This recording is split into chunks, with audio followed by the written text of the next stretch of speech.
Қайырлы күн барша тыңдарман қауым, менің YouTube каналыма тіркеліп, қолдау білдіріп кетіңіздер. Ақыл, қайрат, жүректі бірдей ұста. Ғылымдағы кейінгі жылдары ғана пайда болған эмоциялық зердені Хакім Абай бір ғасыр бұрын дөп басып айтып кеткеніне таң қалмасқа шараң жоқ. Ол кісі 1889 жылы жазған өлеңі арқылы эмоциялық зерденің үш негізін көрсетіп, түйінді өзегін тарқатып береді. Әуелде бір суық мұз, ақыл зерек, жылытқан тұла бойды, ыстық жүрек, тоқтаулылық, қалыпты шыдамдылық, бұл қайратта шығады, білсең керек. Ақыл, қайрат, жүректі бірдей ұста, сонда толық боласың елден бөлек. Жеке-жеке біреуі жарытпайды, жолда жоқ, жарымесі жақсы демек. Ақылда ашуда жоқ, күлкіде жоқ, тулап қайнап бір жүрек қылады әлек. Біреуінің күні жоқ, біреуінсіз, ғалым сол үшеуінің жөнін білмек. Абай адам сезімдерінің қайнар көзі ретінде жүректің маңыздылығына, кез келген ақпаратты сараптаушы ретінде ақылдың рөліне назар аударады. Сондай-ақ жүрек пен ақыл ықпалдаса жұмыс істеп, дұрыс нәтижеге қол жеткізу үшін қайраттың қажеттілігінен сөз етеді. Тоқтаулылық, қалыпты шыдамдылық, бұл қайраттан шығады, білсең керек деген сөздері арқылы қайратқа басқаша анықтама береді. Оның негізгі қызметі ретінде ақылды толықтай сезім жетегіне жібермес үшін қалыпты жағдайды сақтауды, шыдамдылық пен кідіріс жасап тоқтай білуді айтады.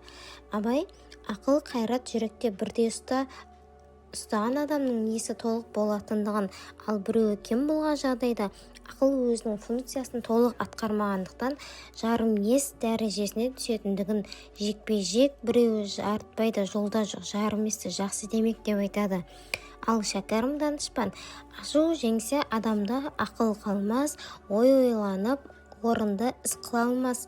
Болмай соған бойыңды тоқтатып ал, ызаменен мастықтың түбі жалғас деп, ашуға ерік берген адамда ақыл болмағандықтан ойланып орынды іс жасамайтындығын ескерткен. Ашу ызаға ұласса қатестердің жалғасатындығын білдірген.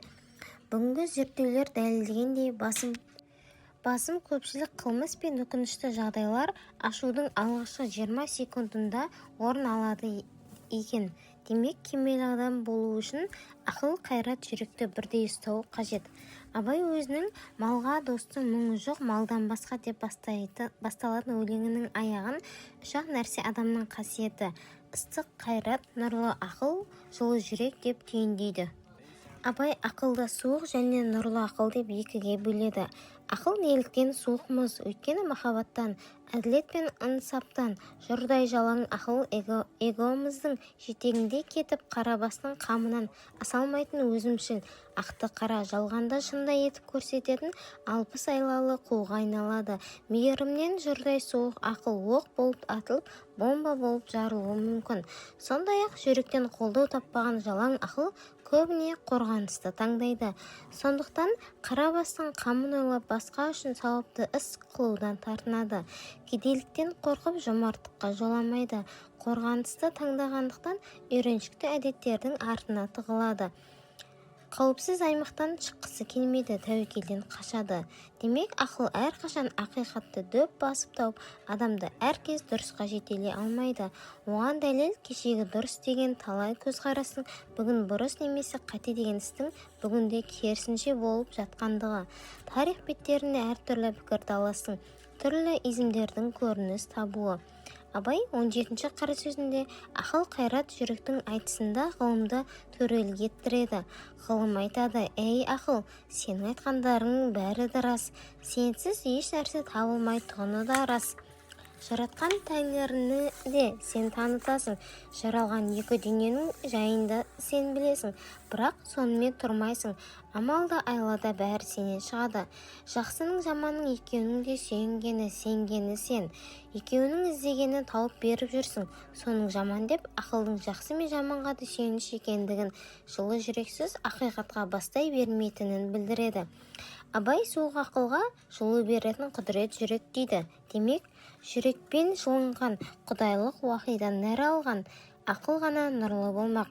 Ал ақылды жолдардың жүрек қасиеті қандай? Бұл өте ауқымды мәселе. Абайдың жүрегі денедегі қан айдайтын бір жұдырық ет емес. Рухымыздың негізгі тетігі рухани жүректі айтып тұр. Абай бұл жолы тірі адамның жүректен аяулы жері бола ма? Біздің қазақтың жүректі кісі дегені батыр кісі дегені. Онан басқа жүректің қасиетін анықтап біле алмайды.